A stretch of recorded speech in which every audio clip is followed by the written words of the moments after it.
Bismillahirrahmanirrahim. Assalamualaikum warahmatullahi wabarakatuh. Di sini saya Ibnu Rizal akan menjelaskan, kelompok kami akan menjelaskan tentang seputar qiraah sab'ah. Apa itu qiraah sab'ah, bagaimana munculnya, kemudian kehujahannya, apakah semua kelompok satu pendapat bahwasanya qiraah sab'ah itu bisa digunakan atau tidak. Yang pertama-tama, apa qiraah sab'ah itu? Qiraah sab'ah adalah qiraatul Quran atau bacaan Quran yang bacaannya itu dinukil atau disarikan dari beberapa imam qurra, yaitu qurra'ul Quran yang ada 7. Siapa saja imamnya itu? Saya sebutkan. Pertama, Imam Nafi' bin Abdurrahman, wafat pada tahun 169 Hijriah. Kemudian yang kedua, Imam Abdullah bin Katsir, wafat 120 Hijriah. Ketiga, Imam Abu Amr Zabban bin Al-A'la Al-Basiri, wafat tahun 1504 Hijriah. Kemudian Imam Abdullah bin Amir, wafat 118 Hijriah. Kelima, Imam Asim bin Abdil Al-Najud Al-Kufi, 128 Hijriah. Keenam, Imam Hamzah bin Al-Zayyad, 156. Kemudian yang terakhir, Imam Ali bin Hamzah Al-Kisai, wafat 189 Hijriah. Kemudian yang kita tahu bahwasanya di dalam qiraah sab'ah, kenapa kok dikatakan qiraah sab'ah? Itu ada karena penukilannya itu diambil dari 7 imam barusan yang saya sebutkan. Kemudian ada pertanyaan, kenapa harus 7 imam itu? Kenapa kita harus merujuk kepada 7 imam dalam bacaan Al-Qur'an? Nah, di sini saya menemukan 2 pendapat ya di dalam kitab Mabahith fi Ulumil Quran karangan Manaul Qoton. Yang pertama itu terkait sejarahnya. Pada waktu itu di zaman Sayyidina Utsman yang disebarkan naskah Al-Qur'an itu ada 7. Ke setiap penjuru yang disebarkan kepada setiap penjuru itu ada 7 macam naskah atau 7 macam qiraah yang dipegang oleh ahli Quran. Jadi bisa dikatakan karena dari itu kemudian muncul riwayat-riwayat yang sampai kepada kita itu dari 7 imam yang terkenal itu. Kemudian yang kedua, di dalam kitab Al-Ibanah An Ma'anil Qiraat itu disebutkan kenapa harus 7 imam, kok bukan 10 atau ya meskipun ada 10 ya, ada qiraah asyraf. Itu karena 7 itu disesuaikan dengan hadis yang menyatakan bahwasanya Quran itu diturunkan dengan 7 huruf. Nah, jadi itu kenapa kita bisa bertendensi kepada 2 alasan itu dari kitab Manul Qoton, Mabahith fi Ulumil Quran dan Ibanah An Ma'anil Qiraat tentang kenapa harus 7 qiraat atau harus 7 imam dalam qiraat. Ya mungkin itu saja, simpel. Dan pembahasan selanjutnya akan dijelaskan oleh rekan-rekan saya dari presentator lain dalam kelompok ini. Kurang lebihnya mohon maaf. Assalamualaikum warahmatullahi wabarakatuh. Udah.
Baiklah, saya akan membahas tentang imam qiraah sab'ah dan murid atau perawi-perawinya. Yang pertama yakni Nafi' bin Abi Nu'aim atau dikenal dengan Imam Nafi', berasal dari Asfihan, lahir pada 70 Hijriah dan wafat di Madinah tahun 169 Hijriah. Dan di antara murid-muridnya yakni Imam Qalun atau nama lengkapnya Abu Musa Isa bin Mina Qalun dan Abu Sa'id Utsman bin Sa'id Al-Misri Warashi atau dikenal dengan Imam Warash. Kemudian nomor 2 Abu Ma'bad Abdullah bin Kasir Al-Makki atau biasa dikenal dengan Ibnu Kasir.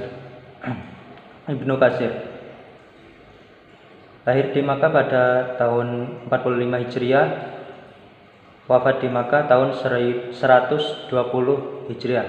Dan di antara murid-murid atau perawi-perawinya yakni Abul Hasan Ahmad bin Muhammad Al-Bazi atau dikenal dengan Imam Al-Bazi dan Abu Umar Muhammad Qunbul atau dikenal dengan Imam Qunbul. Yang nomor 3 yakni Abu Amr Zabban bin Al-A'la Al-Basri, lahir di Mekah pada tahun 68 Hijriah dan wafat di Kufah pada tahun 154 Hijriah. Dan di antara murid-murid beliau yakni Abu Umar Hafiz bin Umar Ad-Duri atau dikenal dengan Imam Ad-Duri dan Abu Syu'aib Saleh bin Ziyad As-Susi atau dikenal dengan Imam As-Susi. Nomor 4 yakni Abu Imran Abdullah bin Amir Al-Dimishki, lahir pada tahun 28 Hijriah sampai 118 Hijriah atau dikenal dengan Imam Ibnu Amir. Dan di antara murid-murid beliau yakni Abu Al-Walid Hisham bin Ammar atau dikenal dengan Imam Hisham dan Abu Amr Abdullah bin Ahmad bin Bashir bin Zakwan atau dikenal dengan Imam Ibnu Zakwan. Nomor 5 yakni Abu Bakar Hashim bin Abi An-Najud Al-Kufi, wafat di Kufah pada tahun 120 Hijriah yang dikenal dengan nama Imam Hashim. Di antara murid-murid beliau yakni Abu Bakar bin Ayyashi Al-Kufi atau dikenal dengan nama Imam Syu'bah dan Abu Umar Hafiz bin Sulaiman atau Abu Umar Hafiz bin Sulaiman yang dikenal dengan nama Imam Hafiz yang biasa dipakai di kalangan masyarakat di Indonesia. Nomor 6 yakni Abu Imarah Hamzah bin Khubayb Al-Aziyad Al-Kufi atau dikenal dengan nama Imam Hamzah, lahir 80 Hijriah dan wafat 156 Hijriah. Dan di antara murid-murid beliau yakni Abu Muhammad Khalaf bin Hisham Al-Bazzar yang dikenal dengan Imam Khalaf dan Abu Isa Khalad bin Khalid Al-Khufi yang biasa dikenal dengan Imam Khalad.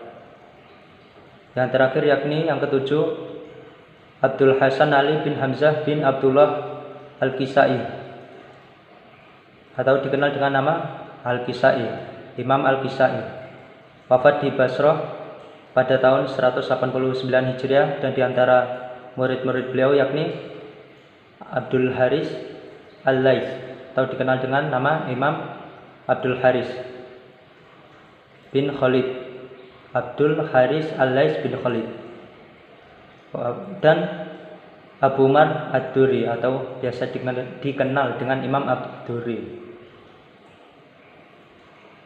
Imam Ad-Duri ini berguru pada dua guru yakni Abu Amr dan Imam Al-Kisai.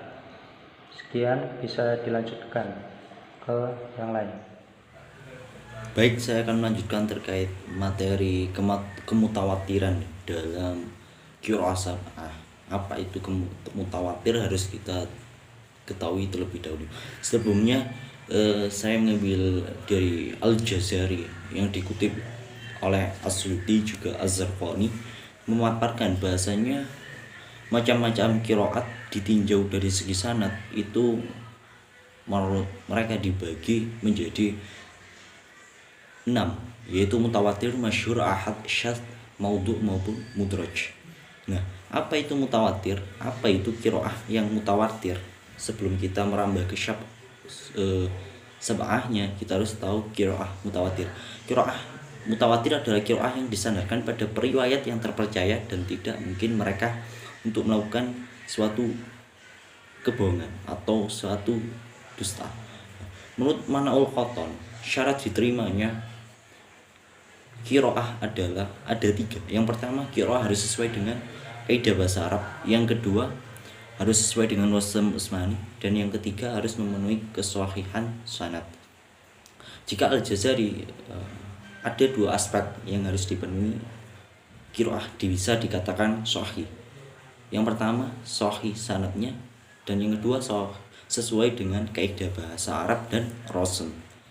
Nah, ini juga bisa disinggung di penjelasan Az-Zarqani ya, dalam nazamnya yang ditulis oleh penulis kitab At-Thayyibah sebagai berikut: wa kullu ma wafaqa wajhin nahwi wa kana li rasmi ihtimalan la yahwi wa sahah isnadan huwal Qur'an hadhihi salasatul arkani. Jadi di sini Az-Zarqani mengutip dari sebuah nazam yang menjelaskan bahasanya qiraat dapat diterima dengan memenuhi 3 syarat seperti yang dikatakan di Manaul Khoton tadi, sama, yaitu diriwayatkan oleh orang-orang yang siqah, bisa yang kuat ingatannya, sesuai dengan kaidah bahasa Arab dan rasm usmani. Nah, jika di nazam tadi ada kata wasahah isnadan. Wasahah isnadan ini bisa dipahami adalah sebagai riwayat yang mutawatir. Nah, selanjutnya di kalangan ahli ilmu Al-Qur'an, qiraah masuk kepada qiraah sab'ah. Qiraah sab'ah dianggap paling populer. Qiraah sab'ah adalah qiraat yang dinisbatkan pada 7 imam qiraah terkemuka, dan 7 qiraah 7 imam ini populer pada akhir abad ke-2 Hijriah. Adapun imam-imam tersebut yaitu jika saya mengutip dari pendapat Al-Dani maupun Ibnu Mujahid maupun Ibnu Al-Jazari, semuanya sepakat bahwasanya imam yang ada 7 yang mutawatir itu adalah yang pertama Imam An-Nafi, yang kedua Imam Ibnu Katsir, yang kedua Imam Abu Amr, yang keempat Imam Ibnu Amir, yang kelima Imam Asim, yang keenam Imam Hamzah, dan yang ketujuh adalah Imam Al-Kasai. Mungkin itu saja, kurang lebihnya mohon maaf. Saya cukupkan.